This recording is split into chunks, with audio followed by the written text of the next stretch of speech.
అలాంటి విశేషరావు కొండ నాలుక ముందిస్తే ఉన్న నాలుగు పోయిందని చెప్పి సామెత. అసలే ఆర్థిక పరమైనటువంటి లావాదేవీల విషయంలో గందరగోళం సమాజంలో ఉంది. ఇలాంటి పరిస్థితుల్లో డబ్బు పుట్టనటువంటి పరిస్థితి, ఒకళ్ళు నమ్మి మరొకరికి డబ్బు ఇవ్వడానికి సాహసించలేనటువంటి రోజులు ఇవి. ఇలాంటి రోజుల్లో తమిళనాడు ప్రభుత్వం ఒక చట్టాన్ని తీసుకొచ్చింది. ఆ చట్టం ఏంటంటే, అప్పు ఇచ్చినటువంటి వాళ్ళు బలవంతంగా ఆ అప్పుని వసూలు చేయకూడదు.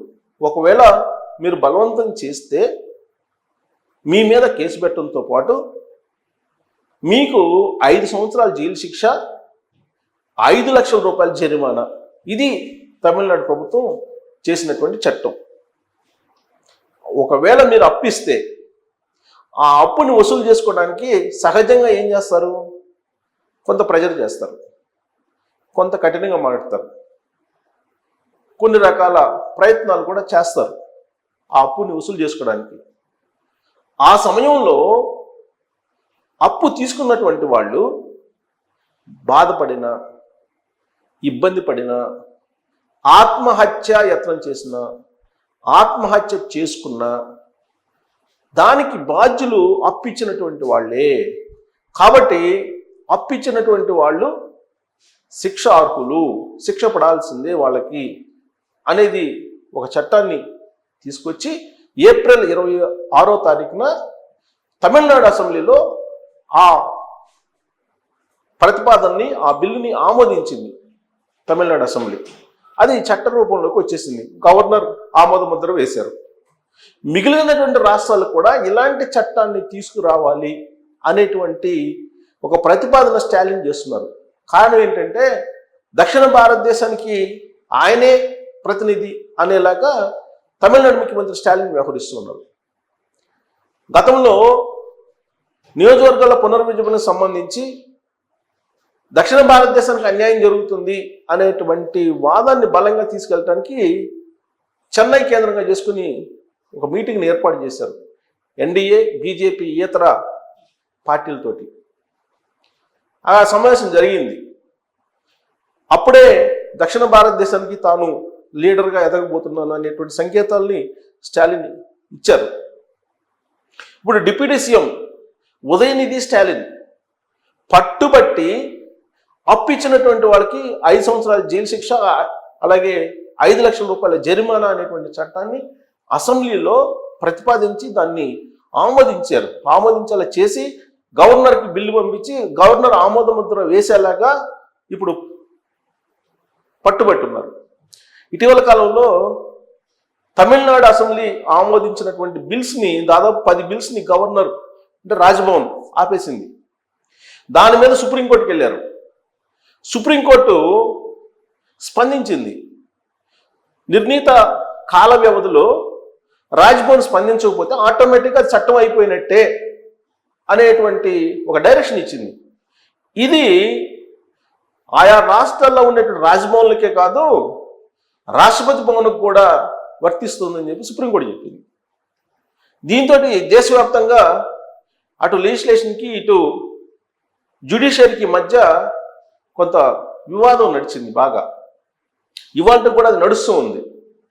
దాని ప్రకారం ఏప్రిల్ 26వ తారీఖున అప్పిచ్చినటువంటి వాళ్ళు తీసుకున్న వాళ్ళని ఇబ్బంది పెడితే జైలు శిక్ష, జరిమానా అనేటువంటి చట్టానికి సంబంధించిన బిల్లు రాజ్భవన్లో ఉంది. సో ఏప్రిల్ 26వ తారీఖున ఆమోదించి పంపించింది అసెంబ్లీ. మే, జూన్, జూలై అంటే నెక్స్ట్ మంత్, అంటే 3 months. సుప్రీంకోర్టు చెప్పినటువంటి తీర్పు ప్రకారం 3 months తర్వాత ఒకవేళ రాజ్భవన్ నుంచి ఆమోద ముద్ర రాకపోతే ఆ బిల్లుకి ఆటోమేటిక్గా చట్ట రూపంలో అది అమల్లోకి వస్తుంది, వచ్చినట్టే అని చెప్పి సుప్రీంకోర్టు చెప్పింది. కాబట్టి మనం కూడా భావించాలి.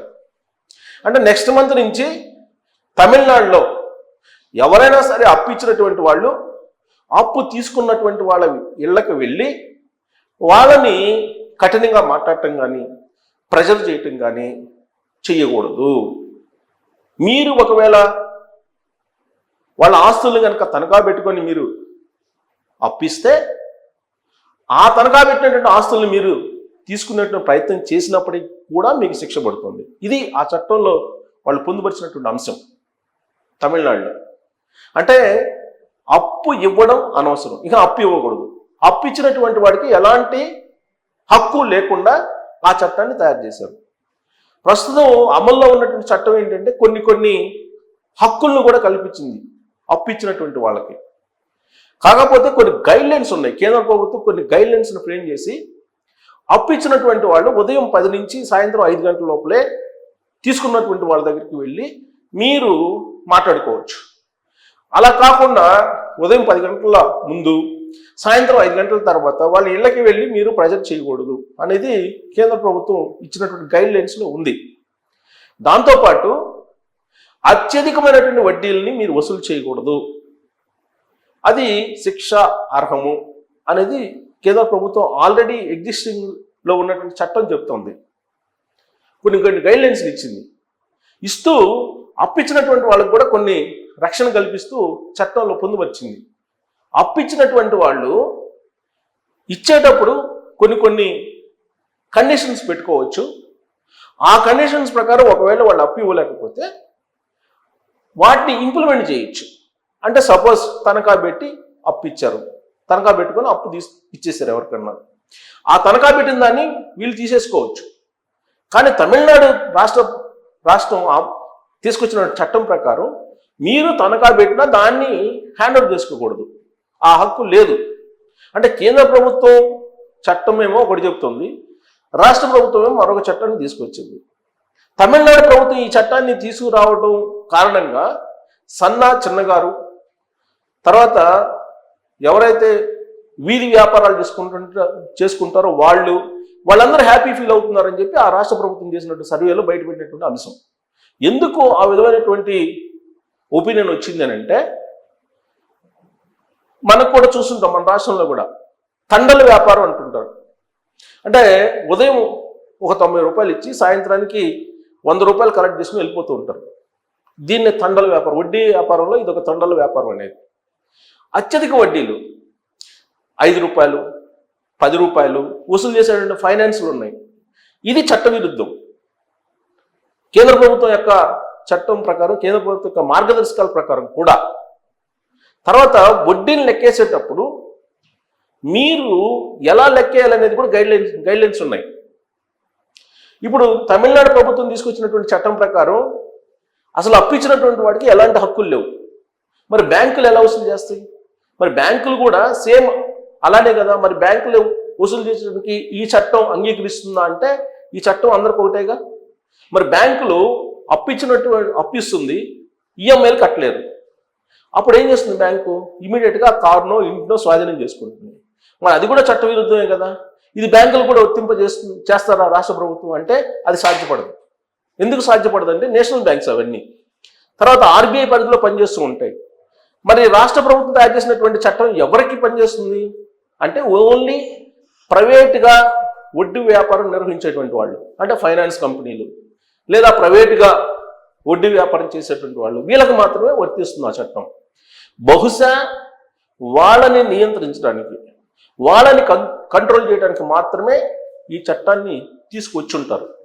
ఒకవేళ అదే నిజమైతే డెఫినెట్గా అత్యధిక వడ్డీలు వసూలు చేసేటువంటి వాళ్ళు, ఈ తండల వ్యాపారం చేసేటువంటి వాళ్ళు, ఫైనాన్స్ పెట్టుకొని పేదల్ని పీల్చేసేటువంటి వాళ్ళు, వీళ్ళందరూ ఖచ్చితంగా కంట్రోల్లోకి వస్తారు. ఆహ్వానించదగ్గ చట్టమే. కాకపోతే అప్పిచ్చినటువంటి వాళ్ళకి ఎలాంటి హక్కు లేదు అనేటువంటి స్లోగన్ వెళ్ళిందంటే, ఒకవేళ అప్పిచ్చేటువంటి వాళ్ళు లేకపోతే ఈ సమాజం ఎలా నడుస్తుంది? కనీసం పక్కవాడికి సహాయం చేయడానికి కూడా ఇమీడియట్గా డబ్బు ఇవ్వడానికి సాహసించలేని పరిస్థితుల్లో సమాజం ఎలా నడుస్తుంది? బ్యాంకులు ఎప్పుడు పడితే అప్పుడు డబ్బులు ఇవ్వవు కదా. లోన్ కావాలంటే కనీసం 2 days 3 days తిరగాలి. కొత్త వాళ్ళకైతే 10 రోజులు తిప్పించుకుంటారు. దానికి ఫార్మాలిటీస్ చాలా ఉన్నాయి. ఈ ఫార్మాలిటీస్ అన్నీ ఫిలప్ చేయాలంటే ఆర్బీఐ గైడ్లైన్స్ ప్రకారం మొత్తం సబ్మిట్ చేయాలి బ్యాంక్కి. ఇవన్నీ చిన్నగారు లేదంటే వీధి వ్యాపారాలు చేసుకున్నటువంటి వాళ్ళు చేయగలరా? చేయలేరు. చేయలేని పరిస్థితిలో ఉంటారు చాలామంది. అందుకే రూపాయల వడ్డీ కన్నా బయట తీసుకుంటారు వాళ్ళు. వడ్డీని నియంత్రించాలి, వడ్డీని నియంత్రించేటువంటి చట్టం తీసుకురావాలి. అప్పిచ్చేటువంటి వాళ్ళకి తీసుకునేటువంటి వాళ్ళకి సమాన హక్కులు కల్పించాలి. కానీ అసలు అప్పిచ్చేటువంటి వాడే నేరస్తుడు అన్నట్టుగా తమిళనాడు ప్రభుత్వం చట్టాన్ని తయారు చేసింది. మరి ఇదే చట్టం నేషనల్ బ్యాంకు వర్తింపజేస్తారంటే చేసే ప్రసక్తే లేదు. అసలు ఆర్బీఐ ఒప్పుకోదు, కేంద్ర ప్రభుత్వం ఒప్పుకోదు. మరి రాష్ట్ర ప్రభుత్వం చేసింది, ఎందుకంటే ఎన్నికల సంవత్సరం కాబట్టి అది చేశారు. అంటే నేను అందుకే చెప్పాను స్టార్టింగ్లోనే, కొండనాలికి ముందిస్తే ఉండనాలికి పోయిందని. ఇంకా తమిళనాడులో ఎవ్వరు కూడా ఒకరికొకడు డబ్బు ఇచ్చే పరిస్థితి ఉండదు. దీని ప్రభావం త్వరలోనే ఆ రాష్ట్రం చూసే అవకాశం ఉంది. అత్యవసర పరిస్థితుల్లో ఈ చట్టాన్ని అమల్లోకి తీసుకొచ్చిన తర్వాత ఎవరైనా డబ్బులు ఇస్తారా? ఎవ్వరూ ఇచ్చే ప్రసక్తే ఉండదు. కాకపోతే వీళ్ళు చేసేటువంటి చట్టం అత్యధిక వడ్డీలు విధిస్తే అప్పుడు శిక్షార్హులు అని చెప్పాలి, శిక్ష పడుతుందని చెప్పాలి. అలా కాకుండా అప్పు ఇచ్చినటువంటి వాళ్ళు, అప్పు తీసుకున్నటువంటి వాళ్ళు ఇళ్ళకి వెళ్ళకూడదు, వాళ్ళని అడగకూడదు, వాళ్ళని ఒత్తిడి చేయకూడదు, వాళ్ళు ఏం మాట్లాడకూడదు, ఇలాంటి కండిషన్స్ పెడితే అప్పు తీసుకున్నటువంటి వాడు ఒక్కడు కూడా మళ్ళీ తిరిగి ఇచ్చేటువంటి పరిస్థితి ఉండదు. దాని కారణంగా సమాజం భారీగా నష్టపోతుంది. ఎప్పుడో పెద్దలే చెప్పారు, అప్పిచ్చువాడు వైద్యుడు ఎప్పుడు ఎడతెగక పారు ఏరు, ఈ మూడు ఉండాలంట ఏ గ్రామాలకైనా. అంటే అప్పిచ్చేవాడు ఖచ్చితంగా ఉండాలంట. ఎప్పుడు ఎడతెగక పారు ఏరు అంటే ఏరు ఉండాలి, నీళ్లు ఉండాలి. ఇలాంటివన్నీ చెప్పారు. కానీ ఇవాళ అప్పిచ్చేటువంటి వాడిని లేకుండా చేసేటువంటి పరిస్థితి ఈ చట్టంలో ఉంది. మరి ఈ చట్టాన్ని మనం ఆహ్వానిద్దామా? మన రాష్ట్రాల్లో కూడా ఈ చట్టాన్ని తీసుకురావాలా? మన రాష్ట్ర ప్రభుత్వాలు కూడా తీసుకురావాలా? మీరిచ్చే గైడెన్స్ ఏంటి ఈ చట్టాన్ని చూసిన తర్వాత? మీరు ట్రోల్స్ రూపంలో తెలియజేయచ్చు. Thank you.